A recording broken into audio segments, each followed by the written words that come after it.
Good morning, Facebook Live. Hello, everyone. Welcome back to SERVPRO Live. Hey, look, it's been a couple weeks since we did this. It has. I've missed you, Coach. I've missed you too. Hey, by the way, you threw out Coach just now. I did. Guys, we have finally settled on a name. Yes. Firecracker wasn't sticking. Firecracker wasn't sticking. We finally settled on a name.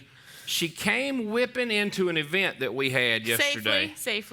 Safely on two wheels, and it was not a motorcycle, but safely she whipped into an event yesterday at about 100 miles an hour, and the name Annika Kirkpatrick has now stuck. It's stuck, but I was very safe, and I used my blinker, so I want to make sure that nobody saw that blinker. As fast as you came in there, nobody had time to see that blinker. So I'll take Annika Patrick. That's fine. That's a better name for you. She's a great driver. I'll tell you She that. was a fantastic driver. That's right. So it's going to be a big show today. We've got a lot going on. We've got a couple different guests. We've got a guest. We got a jam-packed show today, Coach. And to kick off the show, we're going to have a big guest because, guys, in case you didn't know, yesterday was International Women's Day. Yes, it was. Right? Big day. Did you get me some? I didn't get you anything. Okay, well. But I am very proud of you, and I'm very happy to be working alongside you. Thank you, Coach. In this role. So there is that. I did have to go home and tell my wife and daughter happy International Women's Day as well. I hope you got them something. Sure. Okay. They get something every day. It's the joy of living with me. Because I bring something to the table with them all the time. Yeah, we're sure you do that. I did tell you this, for International Women's Day, we had a local event yesterday that we put on, and I built my entire team of golfers all around powerful property management women around the city. Yes, we love to see women in traditionally male-dominated industries such as restoration or construction or property management. Definitely took the time yesterday to recognize just the progress that women have made economically, socially, politically in their careers and in industries such as those. So women, we appreciate you for all the work that you've done. We see you, we recognize you, and thank you for all the contributions that you've made. Yeah. So speaking of women who have made significant contributions, we want to just tee off and get our guests on up here. We have a very reputable, very inspiring woman. I mean, I'm a fan. Y'all, no. You can't just say you're a fan. Y'all, Annika over here is one of the biggest fans I've ever seen. Like, she 100% fangirled over this guest. I absolutely did. When I found out the guests that we had on today's show, I may or may not have squealed a little bit because I'm just so excited. I could not think of anyone better to represent women, and especially women in SERVPRO, than our very own Julie Roberts out of Kentucky, out of Pulaski County. She's up there, but we're so excited to have Julie on. Julie, can you say hi to our team today, our audience? Hi, everyone from Kentucky. I'm a little fangirled myself with your team. This is pretty exciting stuff, and to think of me and invite me, thank you so much. I appreciate it more than you know. Oh, Julie, we're so excited to have you on. Y'all, Julie is a multi-franchise business owner. She is a wife, a mom, an avid Pelotoner, so you can tell she's killing it.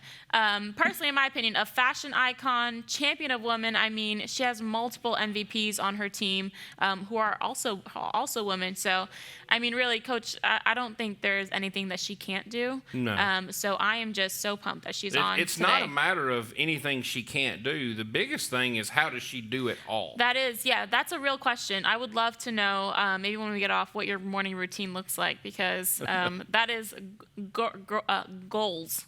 Goals for girl boss. I'm like choking up on my words. I'm so nervous. No. All right. Well, Julie, thank you for being here, by the way. This is big for us. Yes. Oh, I'm so pleased to be here, and you would be completely underwhelmed by my morning routine. It's chaos. Well, sometimes you make it work. So, Julie, I mean, how did you get started in the restoration world to begin with? Just a little background for our viewers. The restoration industry, it's mostly male-dominated. However, in the SERVPRO system, there's surprisingly 50% of franchises are owned by women. And Julie is among one of those. So, Julie, can you just kind of tell us how you got started in the restoration world and what that looked like? What was your journey to where you're at right now? complete happenstance. The way it started, I was straight out of grad school. My dream was to work in sports marketing. I did that. I was working doing operations for an indoor football team. Wow. Thought that was my path going forward. As you can tell, I've always been around male-dominated industries, and I realized that it's not as much fun when you're working doing stuff that you love. So I didn't enjoy it the way that I thought that I would. Same time, my husband was working for SERVPRO as a sales rep. We had an opportunity.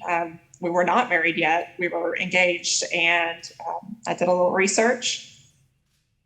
I was amazed by the industry. I saw a ton of opportunity, and we took it. I totally jumped in full force as I do everything, and we went straight out the gate, and we've been doing it for 17 years now. So wow. There was not a lot of women when we started, for sure. It's changed, and I love seeing it. 17 years. 17 that is years. You have dated myself. No, not at all. No, that just shows. Anytime you can have that kind of longevity in something, it just shows the quality of work you guys are doing over there. That's right. Yeah, so I mean, in those 17 years, I'm sure you've seen a lot. As you said, there weren't a lot of women when you first started, but how have you seen SERVPRO in general kind of make room for women, over those past years? 'Cause I feel like, especially now, it's something where more females are getting into, more women are participating in. So how have you seen that change over the years?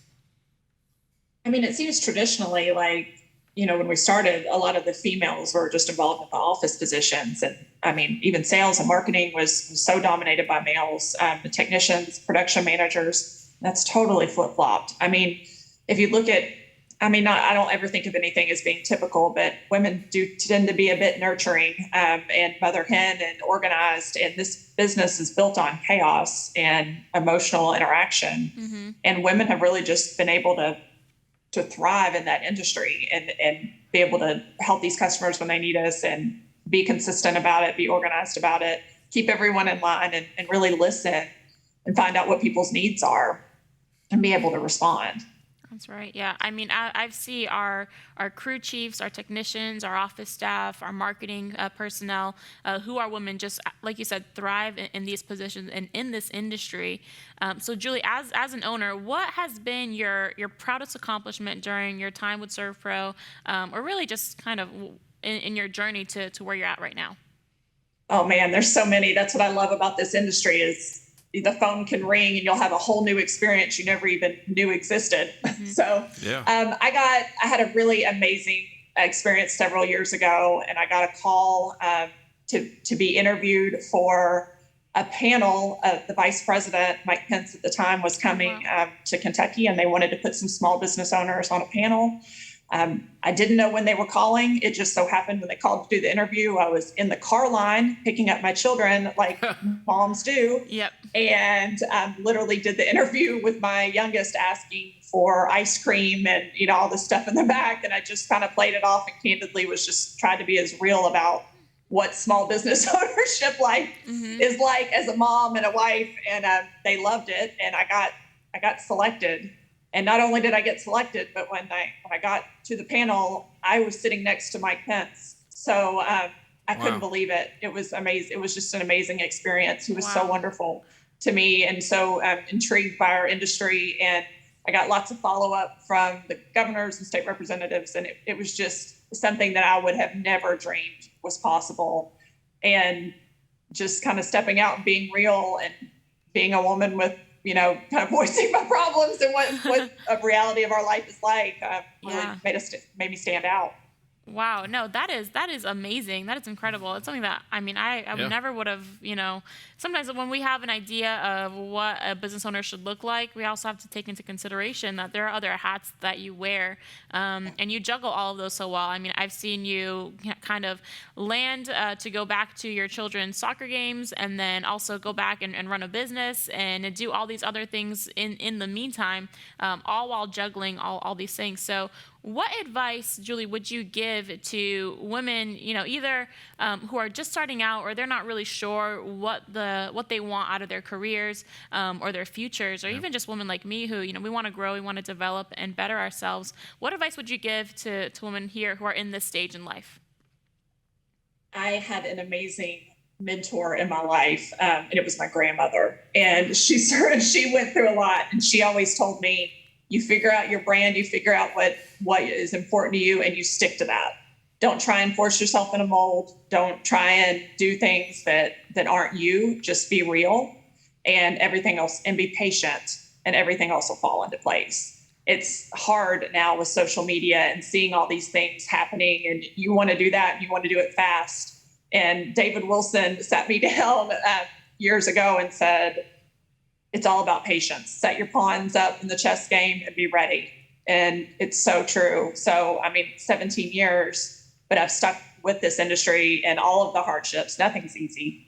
You learn to not get your feelings hurt, and just keep trying. So if one idea doesn't stick or one problem is just not getting a solution, then you just move on, and you find what you're good at, and that's what you do. And you find the stuff that you like, and that's what you do. And you find people that are better than you at things you're not good at or things you don't like, and surround yourself with those people. And to me, that's been the key to our success. Wow. And we can all attest to how that advice has definitely helped you become successful in this industry. And we appreciate you so much, Julie. Thank you for coming on the show, taking some time to share about your experiences. I hope this is not the last time that we talk, because I might take your advice about surrounding myself with people who are successful. And I thought you were surrounding yourself with people who are successful. And just send a couple messages every now and then just to check in and see how you're doing. Absolutely. Thank you, Julie, for all the time that you've given us. Julie, thank you so much. Yeah, for your contributions to the SERVPRO system as a whole, and this industry, really. It's very inspiring to have people like you that I can look up to and see, okay, there are no glass ceilings, there are no molds, because if someone is doing it, such as you are, thank you, because it makes a path for my generation to follow as well. So thank you for your contributions, and we appreciate you having on. Thank you so much for having me and thinking of me. I'm honored. Absolutely, Julie. Yes. All right, well, y'all, that was just a wrap up into International Women's Day. We did want to also just kind of celebrate what we've been doing as a team here, and we're going to show off a video that we actually had for our team for International Women's Day, just highlighting some special people in the SERVPRO system.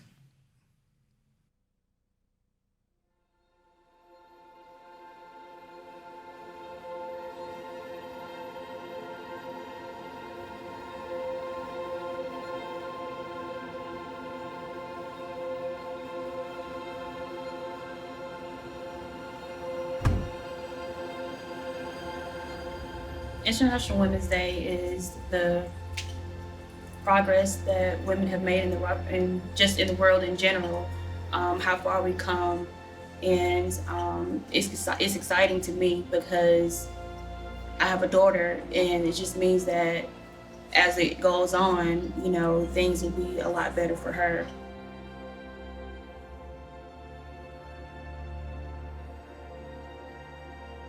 My mom. She's just a very joyous person, very positive, lights up her room, and that just inspires me to be a happy person, positive person. My grandma, her name is Maria. Why? Because she raised me since I was 5 months old. So she's the most more important woman of my life. Well, she was.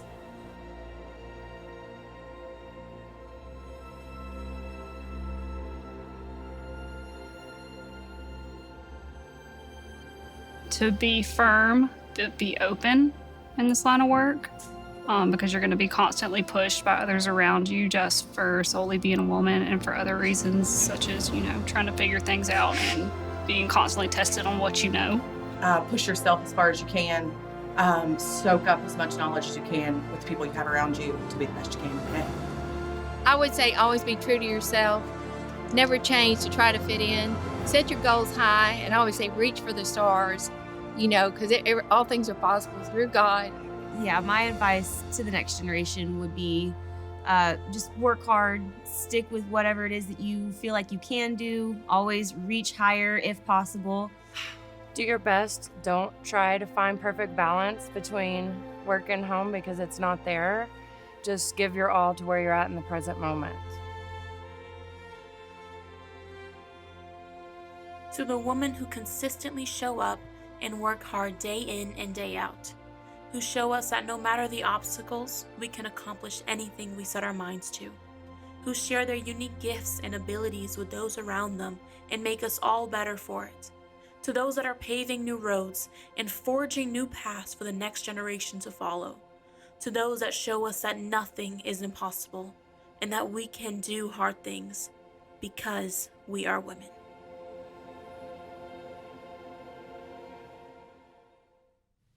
Great video. That was amazing. Fantastic video. And by the way, good job on you, because I hear you had a big part in putting that video together. You know, it was a team effort, and I appreciate that our team that we have here, we can dream a little bit bigger and they can make it happen. Did you say bigger? Yes. Because speaking of bigger, because you can't, let me, before we've got a guest in here with us right now. His name is Mike Little, which is the last thing he is. The absolutely last thing. Mike is, you can't tell it, but he is about 6'6" or so. Mike's a big guy. And I'm going to tell a little funny story before we get going into this. So Mike is an expert in the world of heating and air. And Mike used to do a lot of work in a business that I worked for. And we would have him come in and he took care of all our stuff. Well, he goes to my house one day to take care of my heating and air. And my son, who at the time is like 4 or 5 years old, is at home and I'm at work. I get home that afternoon, I walk in and my son meets me at the door and says, "Dad, a giant came to our house today." He was like a real giant, like one of the ones from the books. And so I'm telling you, to this day, my son asks me about Big Mike all the time. It is one of his favorite things to do, and it's one of my favorite stories to give Mike a hard time about. So I think he likes Mike better than he does me, which I don't appreciate that, but that's fine. Well, that's pretty easy to do. See, Mike, let me tell you, this one right here, watch her while you're over there. She may push you off the stool or something. You never know what she's going to do. Sounds like you need to watch your back. Yeah. Mike, thank you for being here. Thank you. Like I said, expert in the world of heating and air. And that is, I'm not using that as an understatement. He really is. This man knows his stuff. This is the time of year here at SERVPRO where we start trying to tell you guys about how important it is to go out and clean those ductwork in your HVAC systems. I mean, look, it seems like one day our air is on and running at full blast, and the next day, you know, the furnace is running because it is 1,000 degrees outside and 22 the next. So we've got a lot of stuff happening in that ductwork, and you've got to get that ductwork clean. It is crucial to the health of the people in the home, just to quality of life in general. I mean, you don't want to be in there breathing some of the stuff that gets in this ductwork after long periods of time. So I thought we'd bring Mike in, just talk to him about some things he's seen, talk to him, get some advice about how often we should be changing filters, how often we should be cleaning these things. So Mike, first of all, I guess the first question I have is, I want to know kind of what one of the worst things you've ever seen inside ductwork is. It's probably mold. Okay. You know, over the years, you've got all the air that's in your home is constantly circulating through the ductwork, and a lot of times people have humidifiers, and if that ever malfunctions and you get all kind of moisture build up in there, it's in a warm, dark space, and so, you know, mold can grow, and once it's in there, you know, there's nothing that cleans it. It just stays, and it just spreads, and all your air is contaminated. Right, you're blowing it through the house. Right, just over and over again. And so, you know, I've had something simple like someone's toilet overflows, and basically your floor vents are like a little floor drain, and it drains in there and stays, and you mop all that up.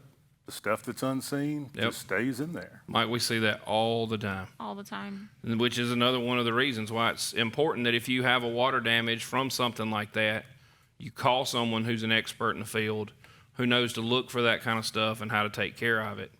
You were telling me earlier about ductwork that you had seen before that is, you know, this big around, but had so much buildup in it that only this much air was getting through. Right. And, in an older house, if you have the filter right in a grill where you can change it, you're filtering the air at that point before it reaches the ductwork. And then on a lot of older homes, you have the filter at the unit, so you have unfiltered air traveling through the ductwork. And over time, it just builds up. And, what starts out just being a little bit dusty on the edges over the years just starts to builds close up. down.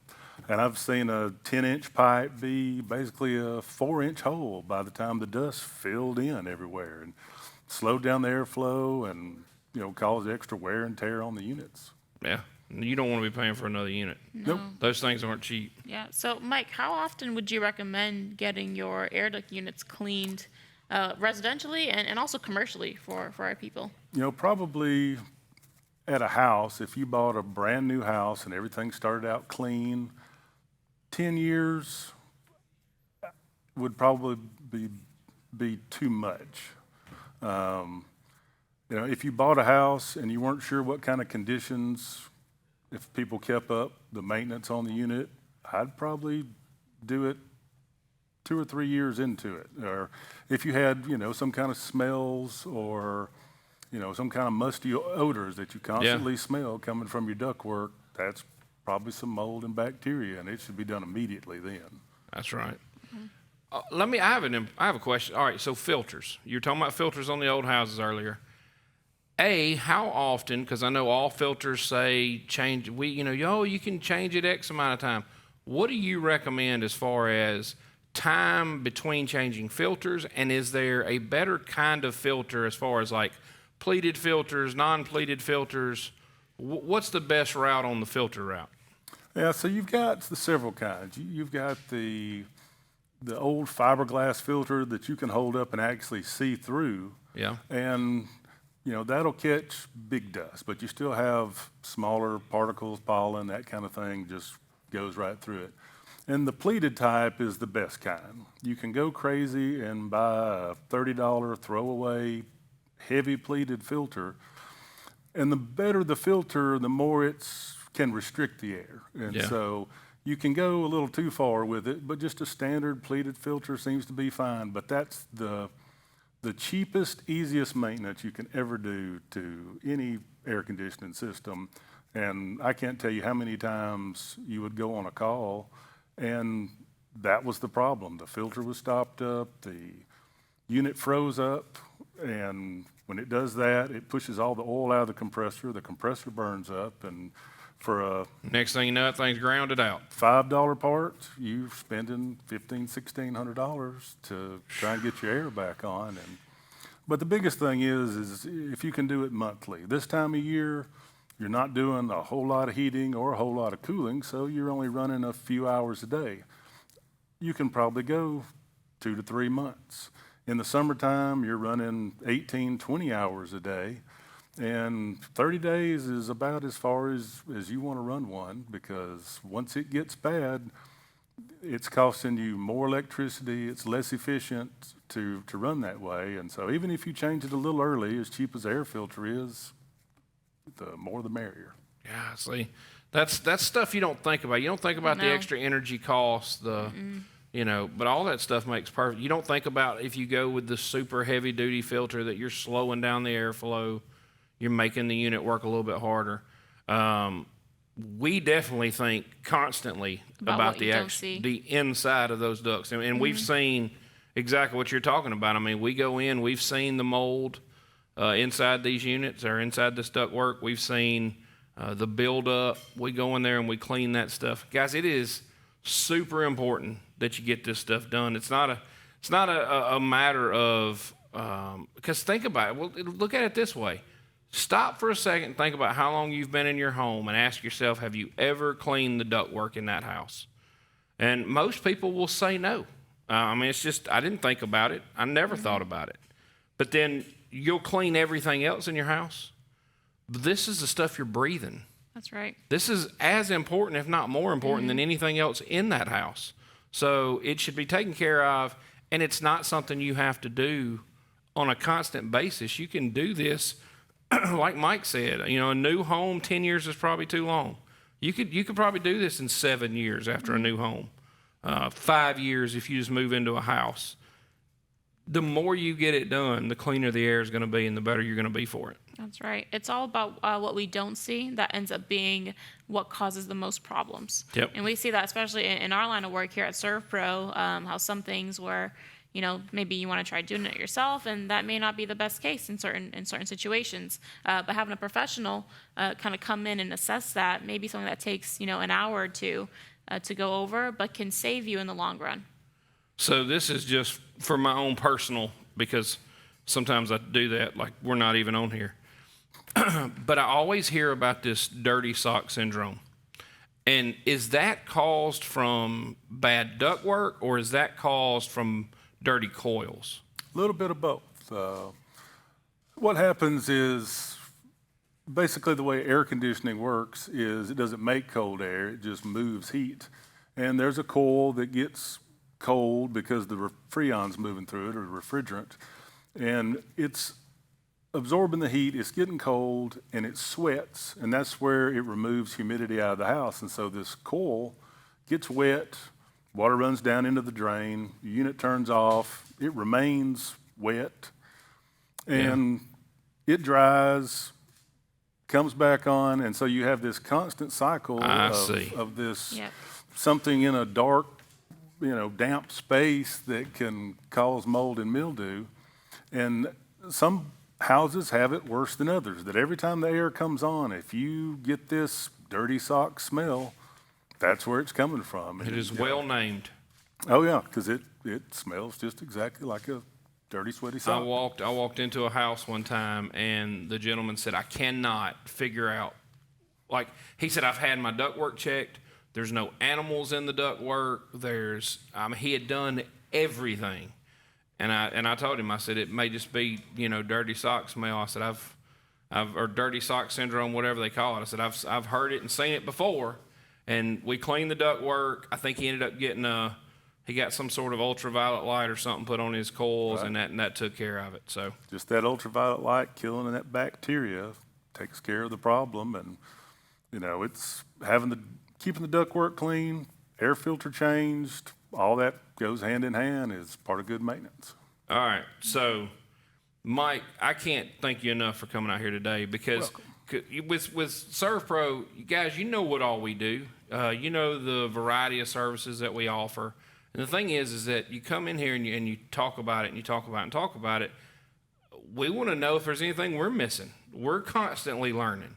And when there's a guy who's an expert in his field, and that is all he specializes in, is that, it's always good to bring somebody like that in and pick their brain and see what they know that I don't know, and kind of let you tell the people.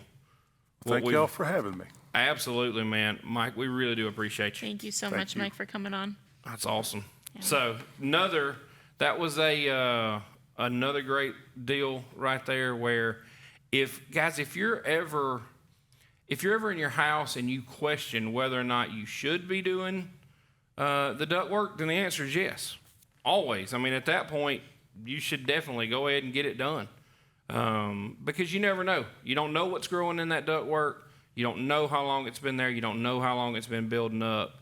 A lot of allergies, a lot of kids coming in this time of year. You don't know if it's from the stuff that's blooming outside. You don't know where it's coming from. This is a great place to start. It's fairly inexpensive when it comes to the grand scheme of things, and it will definitely improve your quality of life. That's right. Awesome.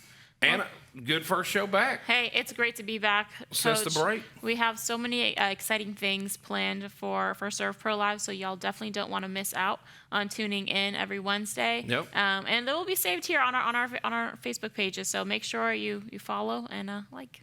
Absolutely. Yes. Hey guys, and as always, if you need us, we're always here, and we're always here to help.